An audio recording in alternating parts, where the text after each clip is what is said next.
So, Rabbi Rosen, the forum is yours, and we look forward to hearing your initial thoughts on Jewish-Muslim relations and Arab-Israeli peace. And as Joel said, you'll be peppered with questions thereafter. Welcome.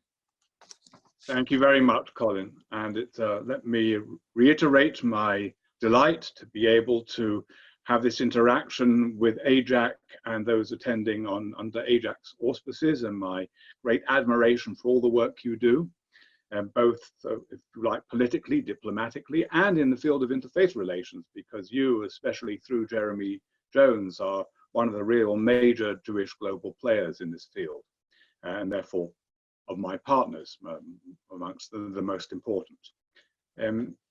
I look forward very much to the question and answer, because I will address specifics, but the canvas, of course, is an enormously broad one.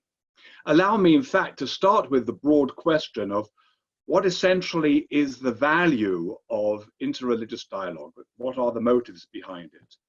Obviously, there is a strategic advantage for minority groups in any society to be understood and therefore to reach out. So very often, interfaith, interreligious dialogue is precisely coming from minority interests.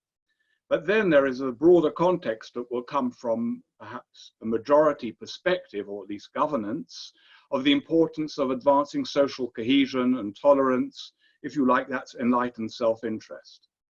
But beyond that, there is the religious perception. There is the possibility of a religious perception that this is something desirable in and of itself. Interestingly enough, Islam specifically has an imperative within the Quran of the importance, especially in the family of Abraham, of reaching out to others and engaging the other communities. But to do so requires, I would say, both a degree of self-confidence and curiosity to really want to initiate that. Interfaith initiatives recently that have come from the Arab world have not come out of such, if you like, religious intellectual impetuses, but from much more basic, and some would say much more pragmatic and reliable impulses. One should perhaps give an acknowledgement to some of the pioneers who did come from within the Arab world out of a religious, enlightened religious impulse, most notably Prince Hassan of Jordan, who already in 1994 founded a Royal Interfaith Institute. But these impulses that have engaged the Jewish interlocutors have always been within the context of multi-faith engagement. And what led to the new era of interfaith engagement coming out of the Arab Muslim world was to a large degree motivated by the reaction to the tragedy or to the horror of September the 11th, 2001, and the threat posed by Al-Qaeda, first and foremost, to those regimes, if you like, moderate or certainly the monarchic regimes themselves.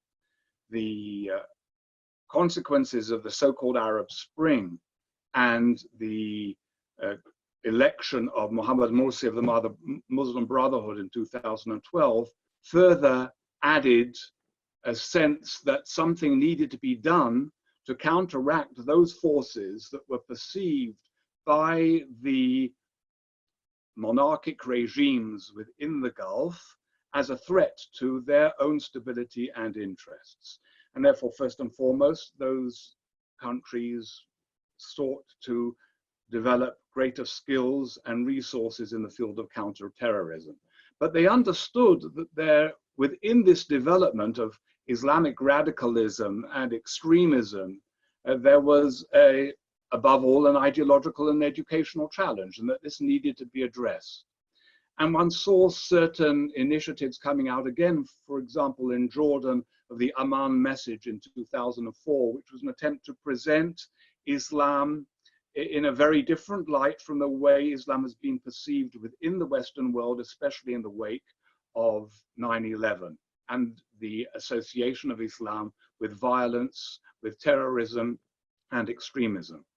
Another initiative that also was very much associated with Jordan was the Common Word Initiative of 2007, primarily directed at the Christian world in the wake of the famous presentation that Pope Benedict XVI made at Regensburg. Probably the most significant initiative in historic sequence that was taken from within the Arabian Peninsula was that of the previous Saudi king, King Abdullah bin Abdulaziz, who in 2007 met with Pope Benedict. And I actually am privy to the private conversation that was held between the two of them.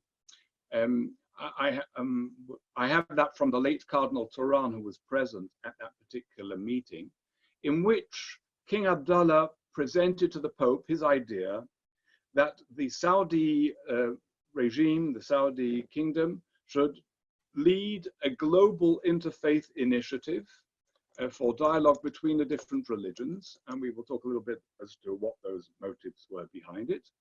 And he asked the Pope to join, that he wanted the Vatican in particular to be a partner, but that he would include Jews, Hindus, and Muslims in this. And Pope Benedict basically said to him, look, this is very nice and I think it's very important, but in your country, we can't even openly worship, let alone build churches. Why should I come in with you on such an initiative? And apparently, King Abdullah, in so many words, said, that's precisely why I want you to come in with us on this initiative. We have to change. Our society has to change. We can't do this overnight in a manner that would be revolutionary and cast everything aside. It has to be an evolutionary process. We have to change perceptions in our society. If we are seen to work together outside, we can impact internally upon perceptions and change these. So there has been, and I think this relates to other interfaith initiatives, and we'll come to the UAE in a moment, an understanding within the Arabian Peninsula, within the Gulf, that there is a need for them to change, to become more open and embracing in the world. They cannot live in isolation, that we are in a global village, and that more than that, if they don't engage the rest of the world to enhance a positive perception of their own identities and heritages, then the world is going to increasingly get more and more hostile to them, and there's going to be more and more the clash that has been prophesied by certain academics, and that will ultimately be to their detriment. So in that sense, there is a growing realization, has been a growing realization within the Arab Muslim world, that in the world at large, they are a minority. And that just as there is that minority impulse to be understood by the majority, they have a strategic interest in being understood in a positive manner and in presenting Islam in a very different light. In this particular context, the Jewish community has a very special role. And the initiative that King Abdullah of Saudi Arabia took, which was first and foremost in relation to the Christian world, was nevertheless one in which he understood the importance of having the Jewish presence. His next step, after convening the Muslim world in Mecca in 2008 to get their support for his interfaith initiative, which he got very broad support with a number of very notable dissenters, which I'm happy to elaborate upon if you're interested. He then went to the UN and brought his idea to the UN. I think he was a bit disappointed he didn't get more international acknowledgement of the importance of this initiative, which historically was very important. Then had a conference in Madrid together with King Juan Carlos, the two kings hosted that, at which Jewish leaders from around the world were also invited. There were, I think, about 15 of us at that, and given significant places of prominence on panels that took place around this particular conference. The importance of engaging the Jewish community is not only because if you're involved in interfaith relations in the Abrahamic family, you can't obviously ignore the Jewish community, especially as the Jewish community is historical and spiritual bedrock and ancestor of the other religious traditions. But it is also because if you want to change your image and you understand that you have an image problem in the West, there is no way you can do it more effectively than through a constructive relationship with the Jewish community. There is nothing more damaging to your perception in the West than being tainted with the accusation of anti-Semitism. And it's very difficult to be able to divorce that from hostility towards Jewish communities and the State of Israel. And therefore, engaging Jewish communities, especially diaspora communities, avoids having to get into the politically complex area in relationship from an Arab-Muslim point of view of the relationship with Israel. And more than that, it can actually prepare the way, and we'll come to that in a moment, for a more dramatic engagement through establishing these channels of communication. And in addition to that, there is, if you like, the myth, and maybe not totally mythical, of the capacities of the Jewish community, especially in the United States, to have significant impact and influence upon decision makers, and the importance and the value of having good relationships with Jewish communities around the world to that end. And therefore, the next stage of King Abdullah, the late King Abdullah's journey, was to establish a center together with Austria and Spain and the Vatican that was actually housed and still is presently in Vienna. Its location is not really important. What's important is that there is a collaboration of 4 political entities in terms of promoting interfaith and intercultural understanding in the world. This center is called CIJCIC, the acronym. Joel referred to it in its full name, but King Abdullah International Center for Interreligious and Intercultural Dialogue. It's really worthwhile Googling CIJCIC, the acronym. You'll get into the site and you'll see all the different activities that it's done. And I think it's really a very important contributor to guaranteeing ongoing development in the field of interfaith relations, especially in terms of training future generations, young rabbis, young ulama, young Muslim scholars, young Christian clergy, young Hindu and Buddhist leaders are trained in the skills of dialogue. They actually also develop relationships between one another, producing cadres for future generations. That program, the Fellows Program, I think is arguably the most important and significant contribution of CIJCIC. But within the context of CIJCIC, we have the opportunity to be able to engage people who geographically and culturally one might not normally have the opportunity to do so. So that's really important. That's facilitated some of my encounters with people, especially from Saudi Arabia, who I not have had the opportunity to meet previously. Amongst those has been the Secretary General of the Muslim World League, Dr. Muhammad Abdul Karim Al-Isa, who was appointed by the late King Abdullah already, and to be the Minister of Justice in his government, and then became the head, now with the full support of King Salman and MBS, of the Muslim World League as its new Secretary General. The Muslim World League is arguably the most powerful Muslim organization in the world as an international religious organization. Historically, it has been a very problematic organization, promoting what is generally portrayed as a Wahhabist, insular and extremist ideology, establishing mosques and sending out imams from Saudi Arabia, very often totally inappropriate for the cultural and sociological context in which they find themselves. In addition, it has been positions it's taken have been quite immoderate, and certainly has not in the past been friendly towards the Jewish people, and certainly not to Israel. Al-Isa has brought in a totally fresh wind, so it shows also the support that he has in this direction from the royal leadership of Saudi Arabia. And aside from reorientating the Muslim World League itself and its own particular activities, one of his most major and significant activities has been to reach out to the Jewish community. He has visited synagogues in Europe, in the United States. He has participated in conference and hosted a conference and given great prominence to Jewish participants within these conferences. He has been very forthright in condemning Holocaust denial. And you may have known and you may have seen that we took him and a delegation of Muslim leaders that he led to Auschwitz. This was the AIJCIC taking, and David Harris and the lay leadership and we took them there to Auschwitz, a remarkable program, both in terms of the impact that the visit to Auschwitz had, but also that we were there in places where we were encountering the religious world of the other, the prayers of the other. On the Friday after we had been to Auschwitz, many of us joined the Muslims at their mosque on their Friday prayer. They then came to the synagogue Friday later on in the day, where we had a very powerful service in the main synagogue, in the Nozik synagogue.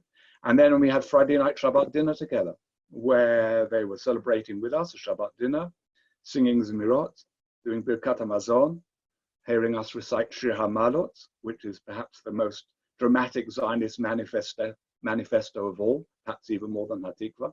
There were, of course, those that wanted Shir HaMalot, that we sing Psalm 126 to be the actual Israel national anthem. And therefore, there were many ways in which we're able to impact in terms of our agenda in more subtle as well as direct matters upon the perceptions of the Muslim leaders that were there. And it was a very, and Al-Isa has described the impact of this visit and how important it was to him. There is also, of course, within the Arab states, an increasing understanding of Israel's own strategic value. And even prior now to the Abrahamic Accord in the UAE, which has changed, been a game changer in terms of now the approach, but prior to the willingness to engage Israel politically, there was a desire to be able to have increasingly close links with Jewish communities to strengthen the unofficial connections that were there between those countries and Israel in terms of both, as you know, strategic security, cooperation and collaboration. And a lot of this, and as well as the interfaith dimension, is stimulated by the adage that my enemy's enemy is my friend. The Gulf states, and Saudi Arabia, of course, see Iran as its major threat and see Israel as an enormous strategic value in terms of counteracting that threat. And in terms of all these relationships to come closer to the political entities that represent the Jewish people, whether internationally or in the state of Israel, interfaith relations is the vehicle that provides, if you like, the soft avenue in which you can engage without necessarily having to pay any price, where you can have the back channels to both develop relationships as well as to bring into your own societies new kinds of perceptions in which the Jewish people are no longer seen as the eternal enemy, but in fact as part of the family of Abraham and as a potential strategic partner. The UAE actually came in on the interfaith scene a little later than Saudi Arabia, but it came in on later, but much more dramatically and with much greater intensity. And first of all, there were its initiatives in counter-terrorism, which I'm sure some of you will be very familiar with, Hedaya and Sawar. These are projects dealing in counter-terrorism, both in terms of security as well as in terms of ideological advocacy. But there are three ministries involved in promoting interreligious dialogue, coming out of the UAE's understanding both of the need to be able to foster its image globally, the importance of interfaith relations in being able to do that, and engaging the Jewish community within the context of those interfaith initiatives.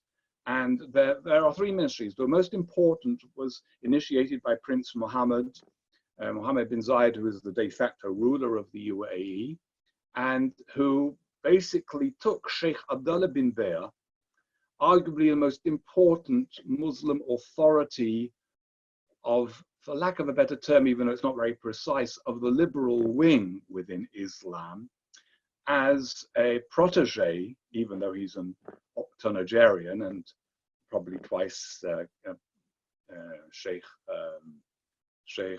Mohammed bin Zayed's age, but nevertheless to be essentially the major voice for the UAE of Islam. And he is now the supreme mufti of the Fatwa Council of the UAE. But with Prince Mohammed's largesse, he established in 2014 the Forum for Peace in Arab Lands, which then became the forum for promoting peace from Arab lands. And this as articulating a very significant approach towards the world at large from within, if you like, an authentic Muslim tradition. I got onto the UAE a little bit too quick, because I did want earlier to mention, but I will now make the connection with what I forgot to say, hopefully relatively smoothly. The effect of establishment of CIJCIC and my contacts with Muslim leaders from Saudi Arabia led to my first visit, to the first visit of any rabbi, or at least the first time any rabbi had been invited by the Kingdom of Saudi Arabia to the country, and the first time ever any, certainly any Israeli, and that any rabbi had met with the King of Saudi Arabia, where I was hosted together with my colleagues in the board of directors of CIJCIC in February, thankfully just before COVID-19 descended upon us globally.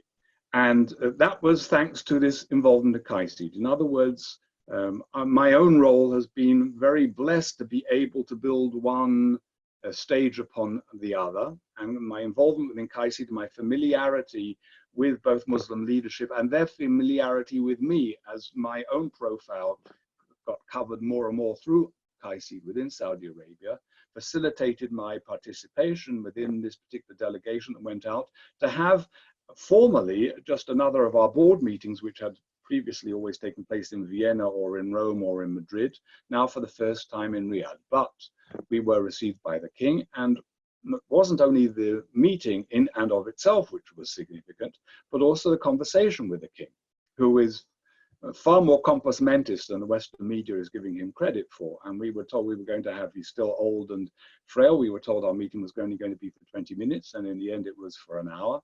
And in this meeting, he said to us something very interesting, which is a highly dubious and questionable from a historical point of view, but fascinating in terms of what he was saying.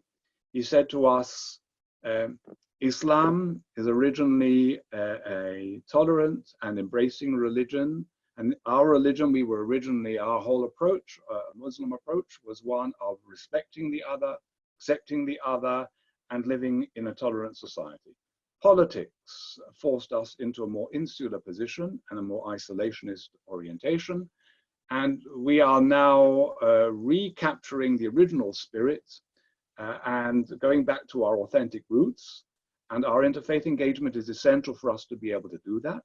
That's why I have you here to thank you for your involvement in this regard, because we live in a world where we cannot live in isolation of one another, and that they're echoing ideas that many of us have articulated before, and perhaps particularly identified with that of Professor Hans Kuhn. There cannot be any peace amongst the religions if there is not peace amongst the nations if there is not peace amongst the religions. So whether his historical approach analysis has validity or not doesn't matter. If that's the perception, that's very significant. So interfaith relations is seen as a very important tool in providing for the broader diplomatic collaboration and cooperation in the world that serves their own particular interests. As I said, getting back to the UAE, there are three operations that were initiated there. One that I mentioned at the Forum for Peace in Arab Lands under the leadership of Sheikh bin Baer, who was given that very supreme role by the UAE, and as a result a global role. And incidentally, he and I are co-presidents of Religions for Peace, the largest world interfaith body. And the second avenue was an establishment in the year 2017 of a Ministry of Tolerance, with a Minister for Tolerance, and their conferences to advance tolerance also involved Jewish representation.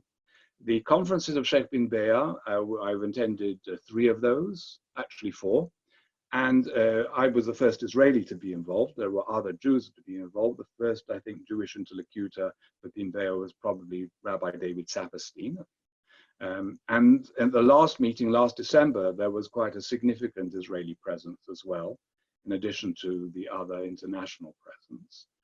So again, if you like, preparing an environment of more that so that if other events could take place that took place far more rapidly than we had anticipated. There is a third body that established under the auspices of Prince Saif bin Zayed, Prince Mohammed's brother, who is the Minister of Interior and the Deputy Prime Minister of the UAE, that is called the Interfaith. It is an Interfaith Action Council, and it's primarily focused on combating cyber terrorism as well as hate speech, and is also seeking to be therefore a force within the world of interreligious collaboration against extremism, against violence, where they have formally been in collaboration with the New York Board of Rabbis, with the Conference of European Rabbis, and have also started involving an Israeli presence as well. So we can see that when this Abraham Accord was signed, and that's named, the Abraham Accord that was given, whoever decided upon it, even if it was an American origin, though I'm not sure, I don't know whose origin, nevertheless, the fact that the parties in the UAE were so happy about it is again a testimony to the fact that they see the interfaith dimension as the umbrella within which the diplomatic engagement can take place, giving it both historical legitimacy and, if you like, a cultural religious dimension that enables these diplomatic initiatives to be more easily digested by a population that has been subjected to so much anti-Israel and even anti-Semitic rhetoric over the ages. There is, of course, another dimension, and then I haven't discussed, which others will know much more about and talk about. There's all the economic, the high-tech dimension, even the tourist dimension, so many other areas, as well, of course, something that I did hint at, but the enormous potential advantages that can be obtained from the United States through the relationship with Israel. But the relationship with the Jewish community helps foster all those opportunities, not only with American Jewry alone, but with the Jewish communities worldwide. But let me just finally conclude with the fact that you know that in the wake of the Year of Tolerance that was established by the Ministry of Tolerance under the leadership of the UA authorities, that facilitated the opportunity to be able to host Pope Francis, in which the head of Al-Azhar from Egypt came to Abu Dhabi for that signing. That in itself is significant and says quite a lot with regards to the leadership role of Abu Dhabi. But in its wake, there is this House of Abraham, in which the first new synagogue will be constructed together with a mosque and a church in Abu Dhabi as a testimony to Abrahamic collaboration and mutual respect. And of course, the Jewish community itself, as a result, was brought out of the shadows and is now basking to some extent in the limelight. I've been scholar in residence twice within that lovely little Jewish community there, which is a fascinating mixture in and of itself. And of course, as now has the chief rabbi, Rabbi Yehuda Sana, who is also a good friend of AJC, and you know that AJC is now going to open up an office there. All of this being a reflection of the enormously significant collaboration and cooperation between our diplomatic outreach and our international interfaith work. Politicians come and go, and diplomats do, but if you can establish a connection between the psycho-spiritual bedrock of societies, you have there foundations for a long-lasting relationship and potentially far greater and lasting leverage. So I think I'll bring my monologue to an end and be very happy to respond to any questions you have, comments you have. Thank you. Thank you very much, Rabbi Rosen.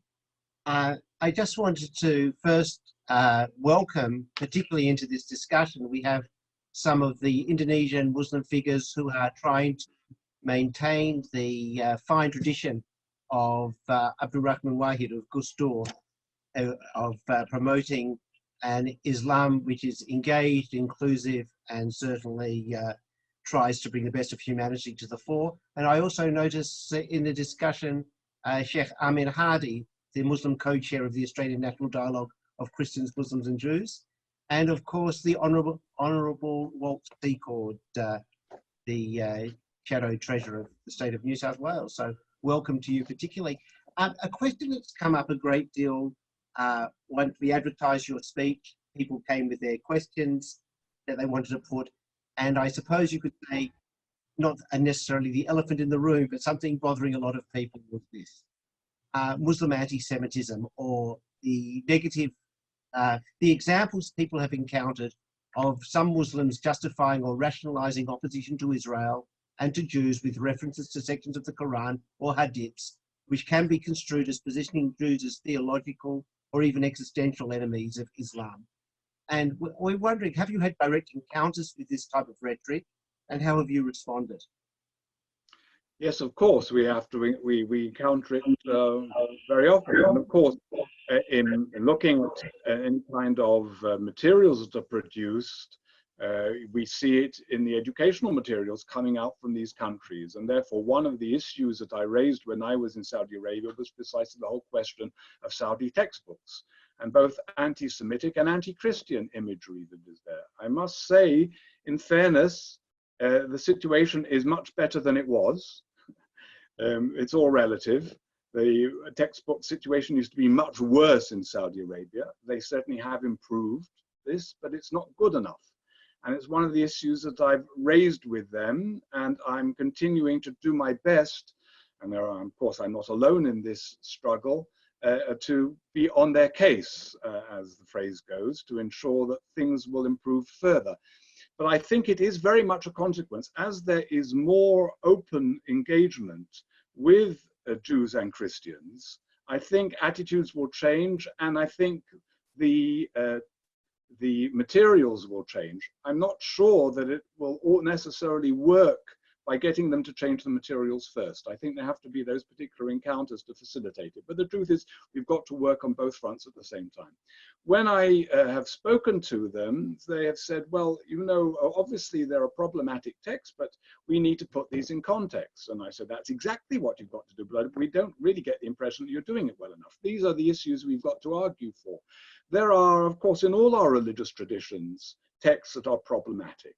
And therefore, everything has to be able to put in context. And this is what we've been doing in terms of Jewish-Christian relationships now for generations. If the New Testament is looked at as an argument between Jews and Christians, then you can get a very negative image of the Jews. But if you understand it as debates taking place within the family, then you have a very different perception of what the nature of those relationships are and how to be able to view the participants in those encounters. Similarly, there are passages within the Quran that can be understood within the context of where there were tensions between whatever particular Jewish tribes the Prophet Muhammad was engaging or not. And then there are passages which are taken out of context and are used widely, arguably the most famous of this, referring to Jews and apes and pigs and monkeys, when in fact the actual particular text that refers in the Quran, even though probably would be happy if it didn't exist at all, is nevertheless referring precisely to Sabbath transgressors. And therefore actually from a Jewish religious, certainly from an Orthodox point of view, is trying to reinforce the importance of Jews being loyal to their religious observance. So how you understand the text and where you put it in context is very important. But this is a very big challenge. You're not going to, just as even, again, allow me to refer to the Jewish-Christian relationship, which today is so blessed, and we have such warm, close, collaborative relationships, but we haven't eliminated all the anti-Semitism that exists within the Christian world, because you're not going to eliminate in 50 years since Nostra Aetate, 2,000 years, or at least 1,500 years, of being ingrained negative stereotypes and perceptions. And within the Arab Muslim world, it's much more recent, it's not so long. But nevertheless, they have been insidious and disgusting imagery that has been perpetrated in which young people have been brought up. So we've got to change that. We're at the beginning of this process, right at the beginning of it. So it's going to take a long time before we have reached a satisfactory stage.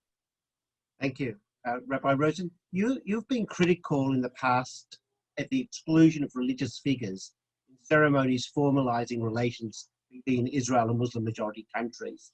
Do you believe there's been any change of view within Israel regarding the potential for religions to contribute to peace building? And specifically with this UAE relationship, do you see an understanding of the importance of this as something where Jewish religion, Jewish religion and Islam should play a part in the peace building? Yes, I think there is something of a beginning, something of a transition. I've been critical within the context of initiatives that have been to try to advance Israeli-Palestinian peace. And I still don't get the impression that on that track, there is a real understanding of there being value to engage the religious actors, which I think is a big mistake. but I can understand some of the concerns and hesitations and the complexities within the Israeli-Palestinian context. In relation to the Muslim world at large, those same complexities are not there. And in fact, it may be the very reverse. In this respect, it may be that our Israeli political leadership is correct, that we can probably come to those closest to us by reaching out to those further away first and establishing those relationships.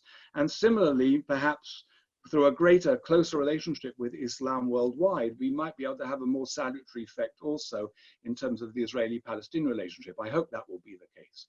But what's clear is that already from the groups involved in the security field that have been already in contact with the UAE, there is an understanding there. And there is an understanding also amongst Israeli business people already working and in contacts with their counterparts in the Gulf, that religion is of can be of enormously positive value in promoting deeper understanding and mutual respect to their advantage, whether we're talking of even in terms of business relationships or strategic and security relationships. So I think there is, but it's really only just the beginning again.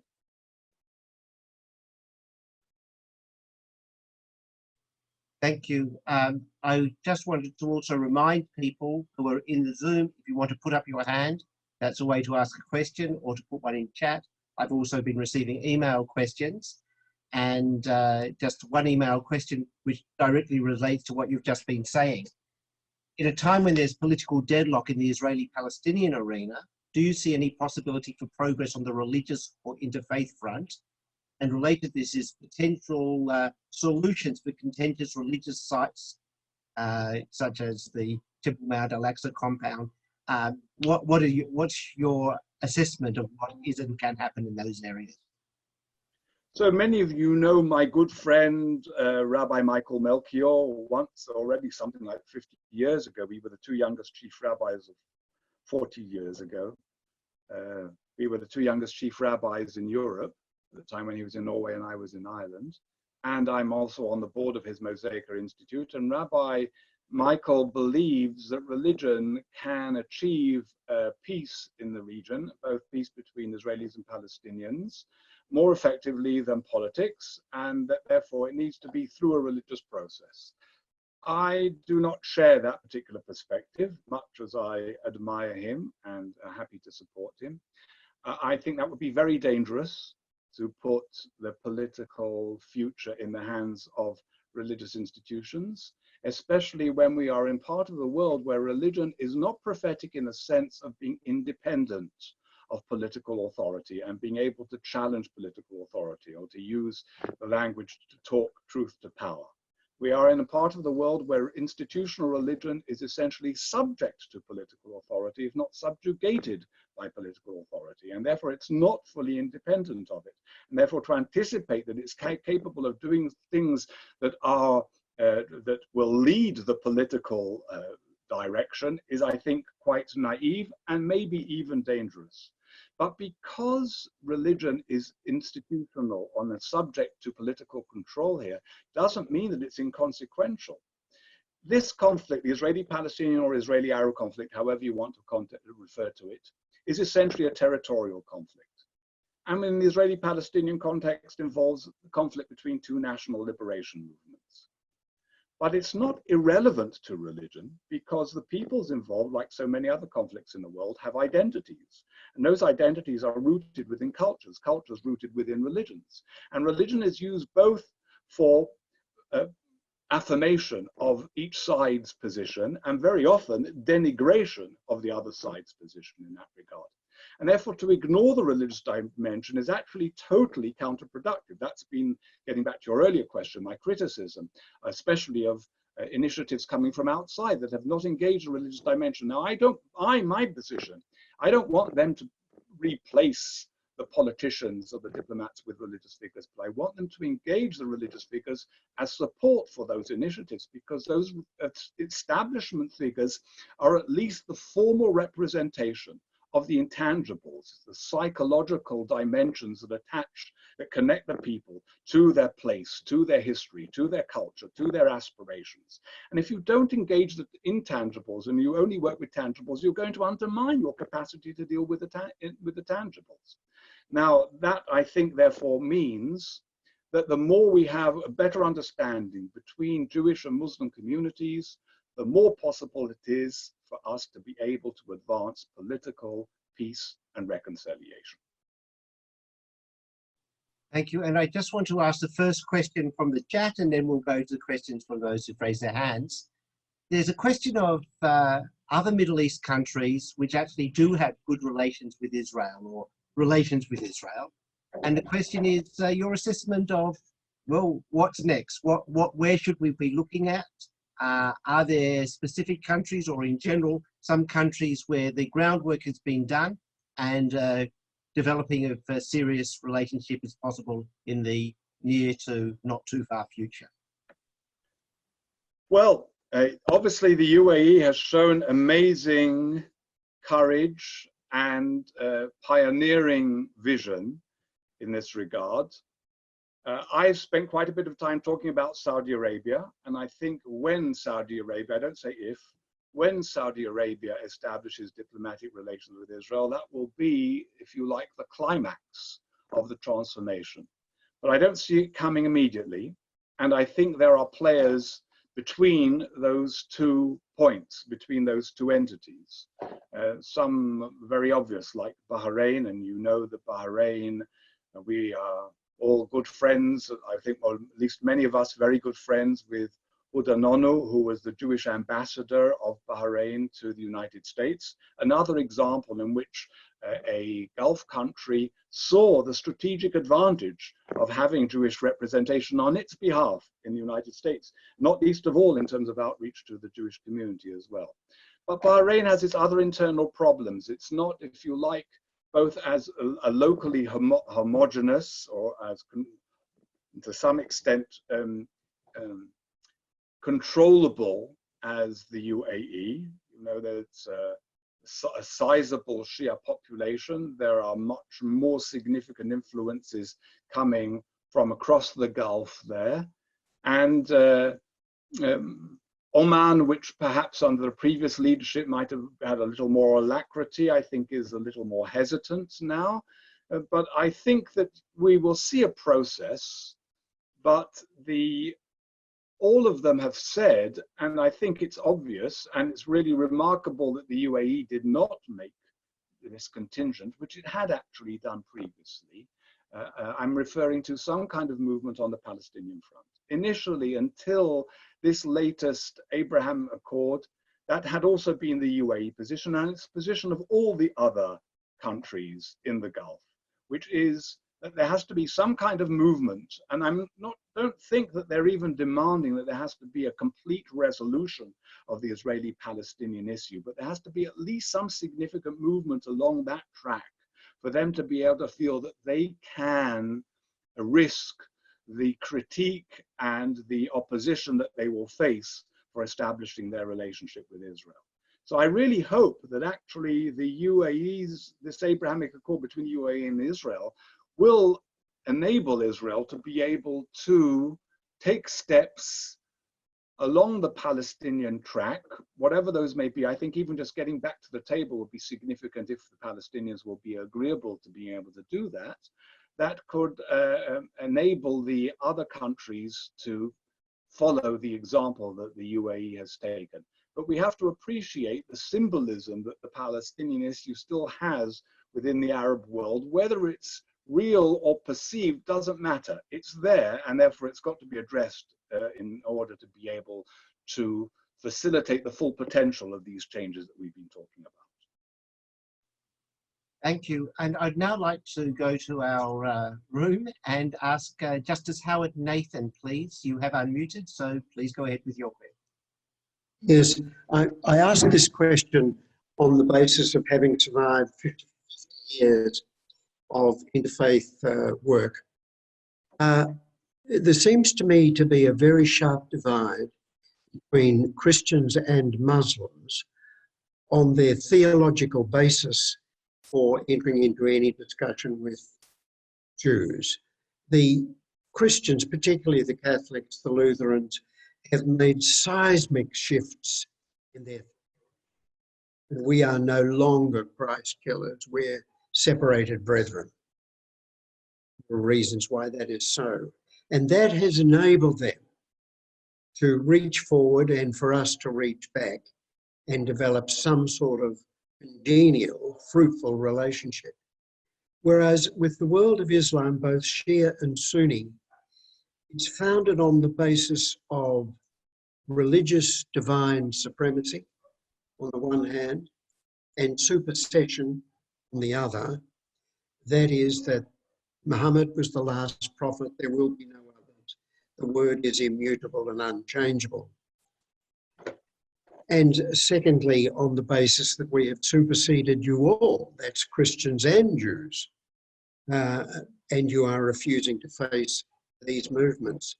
I'm wondering how can we, and is it possible even, to bridge the theological gap with the Shia and the Sunni, to make the relationship just a little bit more than coffee table chatter, and really found the basis in belief and testimony which will enable coexistence and better to flourish? I would say that the distinction that you are making is really more a reflection of a cultural context than a theological one. In fact, I would say that there are as many Christians that have theological problems with the idea of Jewish continuity as those that don't. And I would say that supersessionism as a theology is still very present within the Christian world, even amongst many of those that are being very nice to us. And I don't necessarily expect Christians to be able to give up on their theology in that regard. And I think that would be presumptuous on my part. But the idea that, that the whole world will one day either acknowledge Jesus and the Christian affirmation or be wiped out is still very prevalent within many segments within the Christian world, even amongst some of Israel's greatest friends and supporters, which actually creates many significant challenges in and of itself. Islam has never identified us with the devil and with therefore the enemies, that Judaism is essentially being as the religion of the devil in the way that Christianity did historically. So it never needed the degree of cleansing that Christianity did. In fact, in terms of the history of our experience, life was not always a picnic under Islam, but it was far, far better for Jews than it was under Christianity. The challenge that we face today is essentially within the Muslim world are two. One, and first and foremost, it's with those sections of the Muslim world that have not been part of Western, democratic, pluralistic, multicultural society, in which therefore the assumption in a pre-modern world is that if I'm right, you must be wrong.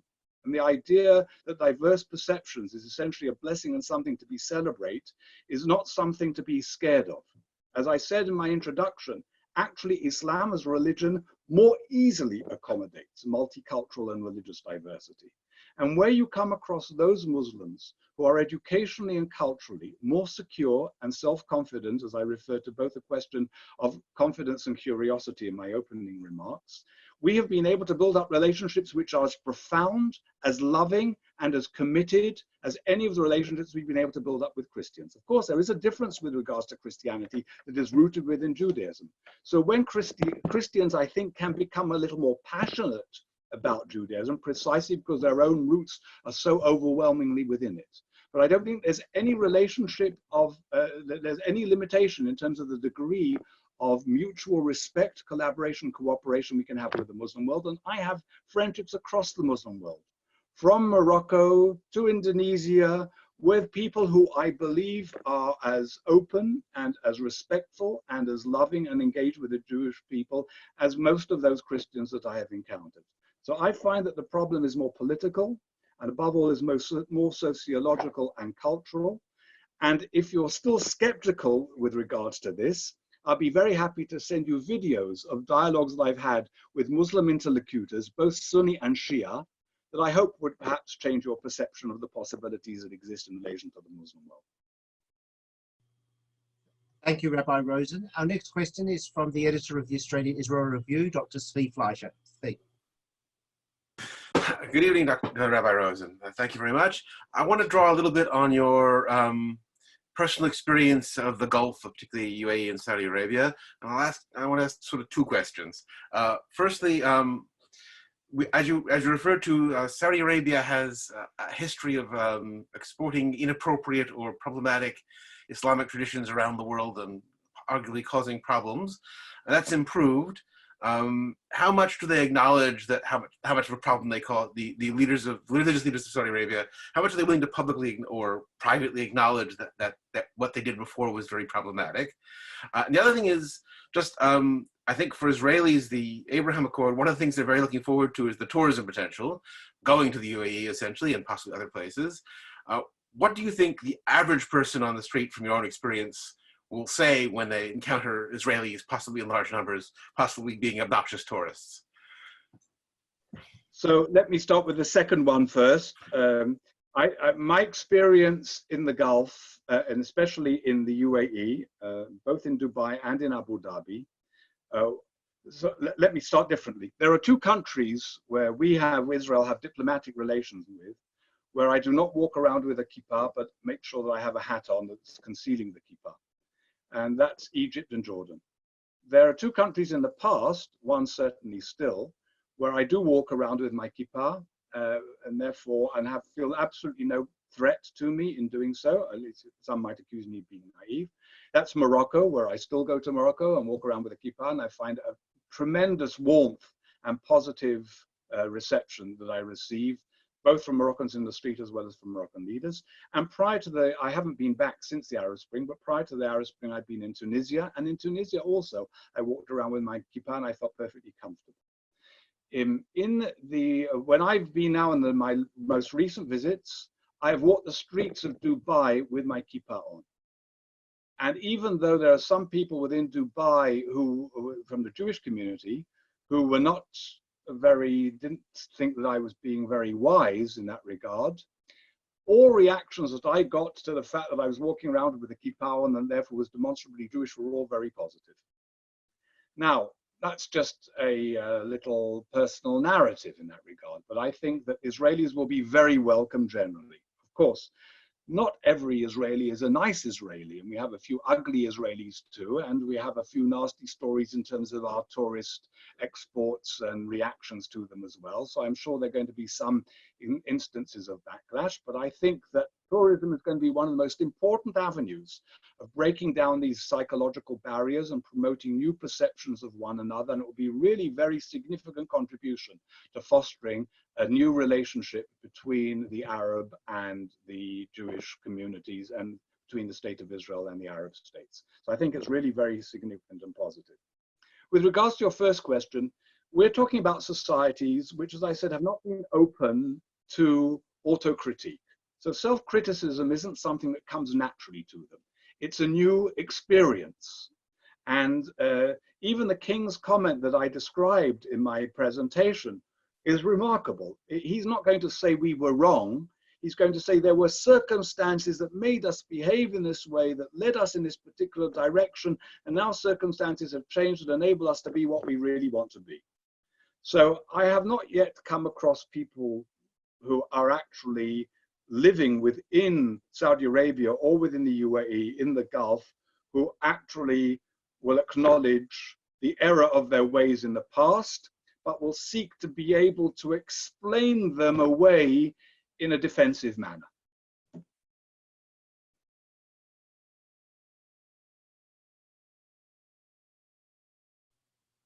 Sorry, I'm unmuting and being muted at once. Thank you. I'd just like to invite Aaron Shapiro from AIJAC's Melbourne office. Aaron, please go ahead with your question.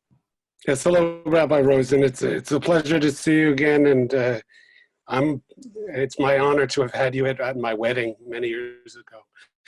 you actually did one of our Shabbat brachot.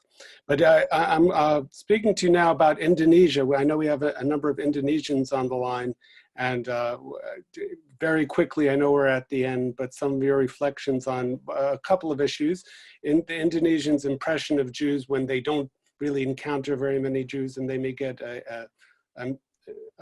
something based on superstition, and how have they responded to exposure to Judaism and Jews when you've in your interfaith work. Also, Indonesia brings a very unique brand of moderate Islam into the Islamic world, just a Muslim country. It can make a large impact, but to what extent are Middle East countries ready to start working with and listening more to Indonesia on interfaith work and generally on in issues that face the entire Muslim world, not just the cradle of Islam? Well, obviously, I can't speak on behalf of Muslim countries and their relationship to Indonesia, but I can say that within these different forums that I'm talking about, whether it's CAICID or whether it's in Sheikh bin Abdullah bin Bayer's programs and his Alliance of Virtue, there have been significant Indonesian presence, representatives, participants, both from the Nahdlatul Ulama as well as from the Muhammadiyah movements. And so I think there is a recognition of the fact that Indonesia is the largest Muslim country in the world in terms of its numbers, and that it's, but there is still, of course, does tend to be a certain kind of snobbery that exists within the Arab Muslim world in relation to the rest of the Muslim world. I think, again, this is more historical, cultural, and as they become more and more part of a global society, that will change.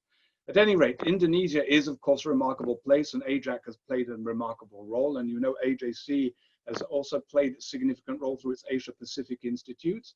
And through our Asia Pacific Institute, I just gave a course to Indonesian universities, including Islamic universities, to professors and postgraduates on Judaism, including one particular session on the Jewish attachment to Jerusalem and the Holy Land. And that was therefore right across Indonesia. We had a forum just a couple of weeks ago that was facilitated by the official Ministry of Religious Affairs, introduced by the minister for an Abrahamic dialogue. So there's some significant movements going there. And of course, as Jeremy mentioned in his introduction, all of this is building very much on the legacy of Gus Dur, of Abdurrahman Wahid, who very much brought this into the Nahdlatul Ulama. I see that we have one of the leaders of Nahdlatul Ulama also on the line of amongst the Indonesians who visited, who is a good friend of mine, and who visited Israel as well. And of course, also the General Secretary of the Nahdlatul Ulama participated in Israel, in Jerusalem, publicly in our annual forum. And there have been visits by also leaders of the Muhammadiyah and different organizations. So there's been a lot of contact going on. I think, again, I think that both Jeremy and Colin will have more knowledge on Indonesia than I have in this regard. So they may want also to pitch in on this. But I nevertheless get the feeling that Indonesia and the rest of the Muslim world still respects the fact that the Arab world is the heartland of Islam, and that on issues that relate especially to the relationship with the State of Israel, they would not want to be too far ahead of the pack. I hope that the result of the UAE's initiative would be that now, within Southeast Asia, Muslim countries, and more specifically Indonesia, might be more willing to advance to be able to develop at least institutional structures for collaboration and cooperation that would ultimately lead to full diplomatic relations. But again, Indonesia is a classic example of an appreciation of where the interfaith dimension is really important for nurturing the relationship and for facilitating the possibility of diplomatic advances at a later stage. Well, thank you very much, Rabbi Rosen. Unfortunately, we've reached the end of our allocated time tonight. It's been wonderful for all of us here tonight.